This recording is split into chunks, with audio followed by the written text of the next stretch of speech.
Primo incontro del tavolo permanente sul piano regionale socio-sanitario. Primi cittadini convocati a Venezia dall'assessore Coletto che voleva un parere immediato sulla proposta.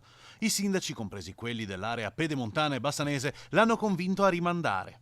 Ha convenuto che sia opportuno rinviare della riunione per lasciare il tempo di studiare le carte, quindi ci si rivedrà la settimana prossima, tra l'altro a Montecchio Precalcino, qui in provincia di Vicenza. Si è riproposto poi il problema medicine integrate di gruppo che in Veneto faticano a decollare. Il sindaco Poletto ha fatto propria la proposta lanciata nei mesi scorsi da Rete Veneta, e cioè, invece che coinvolgere direttamente i medici di base in convenzione, la regione utilizzi quelli già dipendenti delle ASL e non solo. La Regione tende, oltre a farle funzionare con i medici in convenzione come oggi, proporre anche due altre alternative.